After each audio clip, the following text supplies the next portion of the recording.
एक बड़ा सौभाग्य की बात है कि पिता की चीज़ों को आगे बढ़ाकर हम ले जाते हैं। तो मैं आपसे अनुरोध करता हूँ कि आप अपनी बात करें। यहाँ और वहाँ, देश से विदेश तक उपस्थित इस समय जितने भी मेरे पिता के आत्मीय संसार का जो विस्तार उपस्थित है, मैं सबको प्रणाम करती हूँ। मुझे लगता है कि आदरणीय नारायण जी ने जिस तरह से पिता को याद किया है, मेरे सामने वो एक फिल्म की तरह पूरी रील चल रही है। मॉडल टाउन जहाँ पे मेरा जन्म हुआ, फिर वाणी बिहार और द्वारका, इन तीन दिल्ली के इन तीन जगहों में पिताजी के जीवन को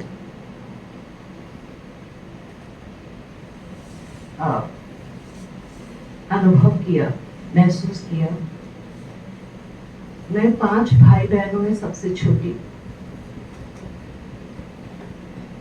तो मैंने हमेशा कहा है कि अपने बड़े भाई बहनों का तो मुझे लाड़ प्यार मिला ही, माता पिता के साथ पिताजी का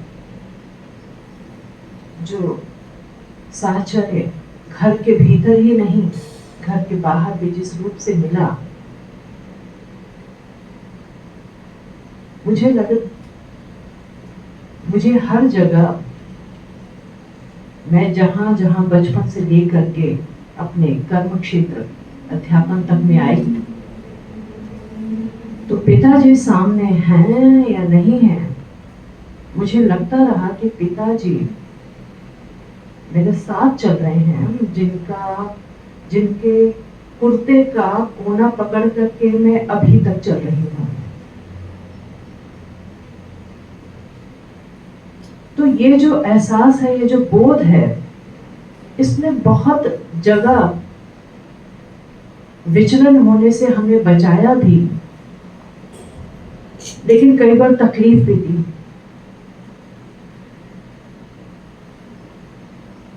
क्योंकि हमने अपने पिता के रूप में, जैसे भाई ने अभी रोशनी की नदी पढ़ी, एक रोशनी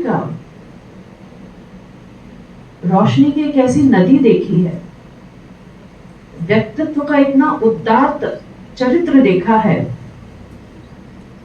कि बचपन से हम ये समझने लगे कि सभी ऐसे ही होते हैं। तो बहुत सी तकलीफें आई, उस अनजाने पल में आती हैं जब आप ये समझते हैं कि सब ऐसे ही होते हैं। तो मैंने कुछ कविताएं मैं लिखती रही, तो उसमें कुछ एक मैं पिता के नाम जो एक कविता लिखी थी, तो उसमें ये भाव आया था कि आप सत्य, ईमानदारी, मानवता, ये बहुत बड़ी चीजें आप हमें सिखाते रहे। तो वो आप हमें सिखाते रहे, और वही मूल्यवान सिक्के लेकर के हमने जीवन की यात्रा पर हम चलते हैं। लेकिन आगे बढ़ते तो लगता है कि वो सिक्के खोते हैं। बहुत जगह पर ऐसा लगने लगता है कि शायद ये सिक्के खोते हैं। तो हम मुड़ के वापस पिता की ओर देखने की कोशिश करते हैं जब आप तकलीफ में होते हैं। तो ये इसके बावजूद मुझे ऐसा लगा कि पिता के साहचर्य में, पिता जहां जहां कवि सम्मेलन में जाते थे, मैं छोटी थी, कविताएं बहुत समझती नहीं थी, लेकिन जो मेरा अर्लीस्ट या सबसे पहला जो मुझे बोध हो रहा है कि गुजरात का ही हो रहा है, वल्लभ विद्यानगर में प्रोफेसर महावीर सिंह चौहान जी ने शायद कोई कवि सम्मेलन कराया था, या बुलाया था, और उनका मंच सम्मेलन सामने मंच सजा हुआ था, तो जिसमें पापा कविता पढ़ रहे थे, और पापा ने मुझे देखा तो उन्होंने कहा आओ तुम भी ऊपर आ जाओ। तो बैठे, तो फिर वहां पर लाड़ में किसी ने कह दिया कि तुम भी कुछ सुना दो पापा का।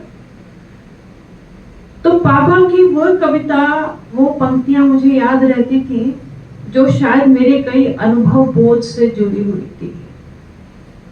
ये दिल्ली है, यहाँ भी रास्ता काट जाती है बिल्ली है। तो इस तरह की कुछ पंक्तियां से मेरा एक साहित्य, पिता के साहित्य की पहचान प्रारंभ हुई। धीरे धीरे मेरा रास्ता स्पोर्ट्स में होता चला गया।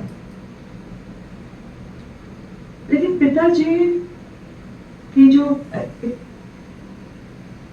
मैं बारंबार इस बात को कहती हूँ कि स्त्री विमर्श के बड़े सारे नारे लगते हैं, पश्चिमी अवधारणाएं आती है जिनके बहाने से यहाँ के साहित्य को परखा जाता है। भारतीय संदर्भ में भारतीय लेखक के भारतीय जमीन पर इसकी पहचान होनी ज्यादा जरूरी है। कि हमारे माँ की जब शादी हुई पिताजी से तो 7वीं कक्षा में थी। पीएचडी रजिस्ट्रेशन तक की यात्रा पिताजी के निर्देशन में और सानिध्य में मां ने की।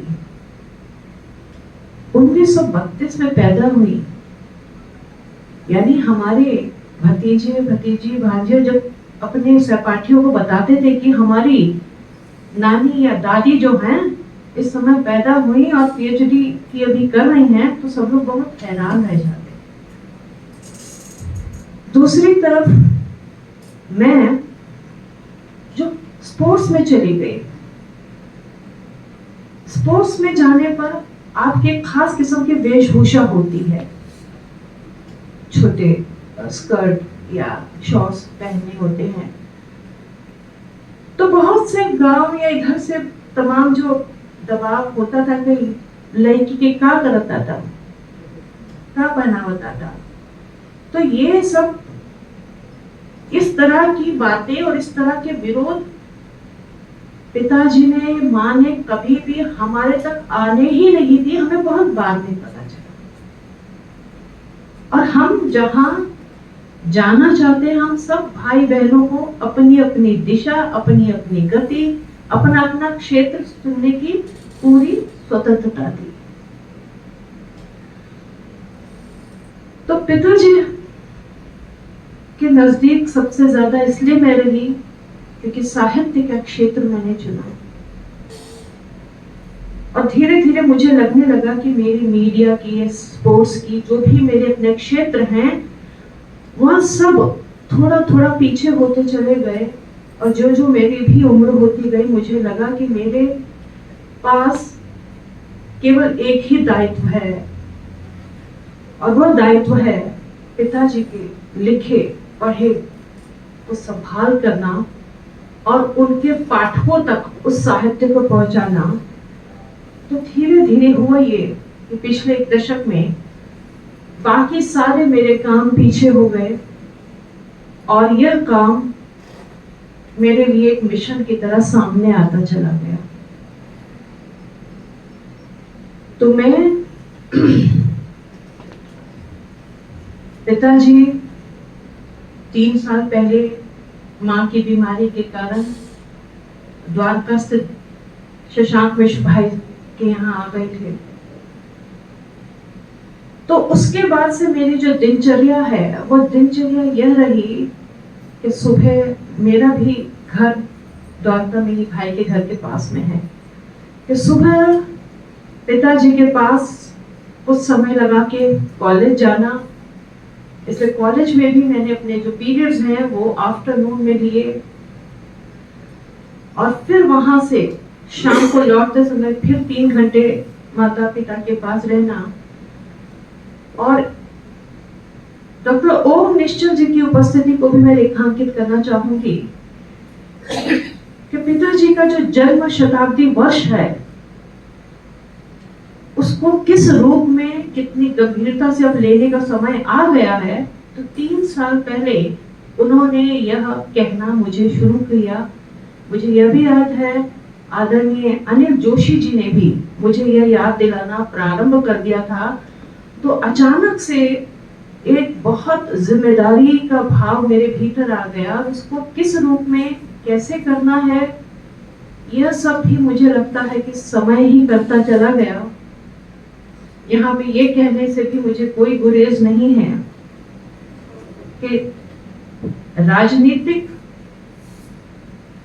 जो संस्थाएं होती हैं उनका सहयोग नहीं मिला, चाहे वह अनुवाद के स्तर हो, उनके साहित्य को विभिन्न भाषाओं में करने का, वो वैयक्तिक उनके जो आत्मीय पाठक रहे वो स्वयं अपनी अपनी भाषाओं में अनुवाद करते रहे।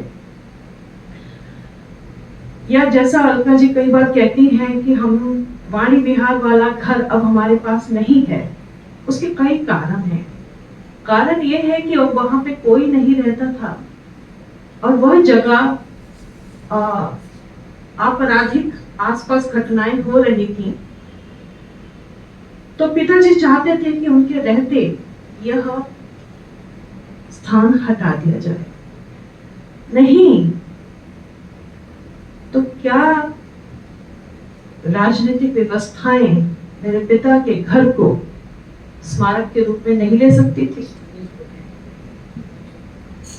वह दिल्ली विश्वविद्यालय जहां के मुख्य विभाग में मेरे पिताजी जहां से सेवा निवृत्त हुए, आज के दिन तक उन्होंने कोई कार्यक्रम नहीं किया। स्मृति सभा भी की हो तो मुझे याद नहीं। तो पिताजी इन सब की कोई चिंता नहीं रही पापा, क्योंकि उनका इतना बड़ा आत्मीय विस्तार जो यहाँ से लेकर नरेश जी और पिताजी का जन्म दिवस एक ही दिन होता है, 15 अगस्त। और मुझे नहीं याद कि कोई 15 अगस्त ऐसा हो जिसमें नरेश जी अपने घर से अपना जन्म दिवस मना करके यहाँ ना आए हो। और माँ जब तक थी तो माँ ने पिताजी के साथ नरेश जी की भी वह टीका तिलक लगा करके वह उनको बधाई न देती हो। तो इतना अपार संसार, अलका जी बैठी हैं, आनंद जी बैठे हैं, वेद मित्र तो उनके पुत्र ही हैं। 2 दिन हो जाए ना आए, वो स्वयं फोन कर देते थे, सबको फोन कर देते थे, कहाँ हो। कई बार ऐसा भी हुआ जब वो बीमार होने लगे तो वेद जी का मुझे फोन आता कि मैं सामने ही हूँ, आ जाऊं क्या। तो ये जो बोध है ये बाकी सारी सीमाओं को बहुत पीछे छोड़ देते हैं। तो पिता की जो उपस्थिति है, आज जब कार्यक्रम के शुरू में स्वर्गीय लगा रहे तो मैं उस बात को अभी भी मैं एक्सेप्ट नहीं कर पाती हूँ। और क्योंकि मेरा जो घर है उसमें मेरे घर के नाम से लेकर के हर कमरे में केवल पिता ही पिता है, उनकी तस्वीरें, उनके अवार्ड। मेरा एक विद्यार्थी यहाँ पे, एक तो रविशंकर ने जो पूरा सोशल मीडिया पिताजी का सारा संभालते हैं, और खुद एक समर्थ कवि हैं डॉक्टर सनी कुमार गौन बैठे हैं, जो आईपी यूनिवर्सिटी में मास कम्युनिकेशन के वो असिस्टेंट प्रोफेसर हैं। तो मेरे घर में पिताजी के फोटो के फ्रेम से लेकर के टेक्निकल चीजें लेकर, या माता पिता के जो हाथ के मोल्ड बनाने हैं कि मैं उनको याद रख सकूं, ये सारी चीजें मेरे ये विद्यार्थी कर रहे हैं। तो पिताजी के विद्यार्थियों से लेकर मेरे विद्यार्थियों तक की एक अटूट क्रम बना हुआ है जो मेरे पिताजी को स्वर्गीय मेरे लिए लगने नहीं दे रहा है। और अभी मैंने उसमें भी कहा कि कुछ अभी मैं कागजों का पूरा भंडार है मेरे सामने, जिसमें से मैं कागज बटोरने की कोशिश कर रही हूँ, जिसमें अभी तक के कुछ लिखे मुक्तक हैं वो मेरे सामने आए थे, जो इंडिया टुडे में भी प्रकाशित हो रहे हैं। एक मुक्तक, जब तक माँ थी, एक का 2-3 मिनट का जिक्र कर दो कि पिताजी को जिंदगी से बहुत प्यार, बहुत प्यार। इसलिए जब कोई मुझे ये कहता है ना कि हाँ 100 साल के हो गए उसके बाद गए, तो इस बात को मुझे एक्सेप्ट करने को मेरा मन नहीं करता, क्योंकि जिंदगी से बहुत बहुत पॉजिटिव, बड़े ऑप्टिमिस्टिक मेरे पिताजी, कि जब माँ को ब्रेन ट्यूमर हुआ था कि अब माँ जा रही हैं, कुछ ही दिनों बाद भी चलेंगे, तब भी जो कि हमने पिताजी को बताया नहीं था, तो पिताजी की जो गजल है, कहाँ कहाँ गया मैं किंतु राह से डरा नहीं, रुको जरा ए जिंदगी अभी तो मन भरा नहीं।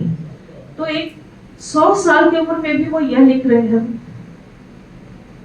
और उनका जो अंतिम मुक्तकों में से जो एक मुक्तक मिल रहा है,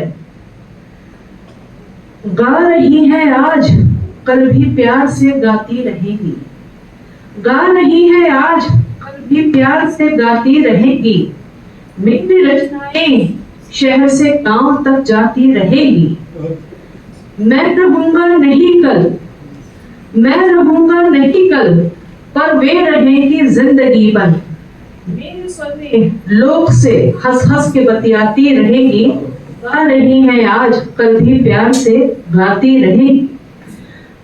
ये 18 मई का है ये मुक्तक, जब काम कर रहे थे। 31 मई से 15 दिन पहले उन्होंने एक ऐसी बात कही जो अभी तक उनके मुख से मैंने सुनी नहीं थी। जब मैं कॉलेज से घर उनके पास पहुंची तो उन्होंने कहा, यार अब मजा नहीं आ रहा। उन्होंने एक लाइन बोली, यार अब मजा नहीं आ रहा, और इतना कह के उन्होंने करवट बदल ली। तो वो पहली बार मैंने उनके मुंह से ऐसी पंक्ति सुनी और मन में खटका हो गया, क्योंकि मुझे बारंबार ये लगता रहा कि पिताजी को मेरे इच्छा मृत्यु को वरदान है, क्योंकि वो इतनी बार कहां से लौट के आए हैं। तो जब उन्होंने 15 दिन पहले ये कह दिया कि अब मजा नहीं आ रहा, तो अंदाजा हो गया था कि अब ये इन्होंने मन बना लिया है। और 30 तारीख को जब कॉलेज से मैं शाम रात को गई उनके पास, तो हमेशा मैं कान के पास जाके बोलती थी कि पापा मैं आ गई हूँ, तो वो मेरी रोड देख के मुस्कुराते थे। उस दिन देखा मुझे, मुस्कुराए नहीं, बस उन्होंने सिर हिलाया और ये कहा कि दर्द है। तो फिर मैं अपनी ओर से, मेरा क्रम ये होता था कि उनकी कोई भी किताब लेकर के कविता की, मैं कविता पढ़ती और कुछ पंक्तियां मैं जानबूझ के गलत पढ़ देती। मेरी जनरल आदत ये थी कि गलत पढ़ देती तो वो एकदम से करेक्ट कर देते थे, कि इशारा कर देते ये नहीं है। तो उस दिन पढ़ा तो उस दिन उन्होंने मुझे ठीक नहीं किया। तो फिर भाभी ने भी हमें ये बताया कि सुबह भी नहीं कुछ खाया है, तो मेरी बात वो नहीं टालते थे। तो मैंने कहा पापा मैंने भी सुबह से कुछ नहीं खाया, थोड़ी सी दलिया खा लें। तो उन्होंने कहा कि ठीक है। तो वो मैंने 2-3 चम्मच दलिया खाई थी। फिर अगले मैं घर गई और अगले दिन सुबह 6 बजे भाई का फोन आया कि पापा रिएक्ट नहीं कर रहे हैं ना, सांस चल रही है लेकिन रिएक्ट नहीं कर रहे हैं। फिर मैं रही और रात को 7:15 साढ़े 8 के करीब पिताजी चले ही गए। और मुझे लगता है कि मन अभी भी इस बात को तैयार नहीं है, क्योंकि मैं अभी भी कहती हूँ कि पापा 2-3 साल आराम से अभी और निकाल सकते थे, उनकी जो फिजिकल कंडीशन थी। तो ये तर्क मैं एक्सेप्ट नहीं करती हूँ कि वो 101 वर्षगांठ मना ली थी तो उनका जाना ठीक है। तो इसलिए फिर मुझे लगा कि किसी न किसी रूप में कहीं ना कहीं पिताजी से फिर मुलाकात।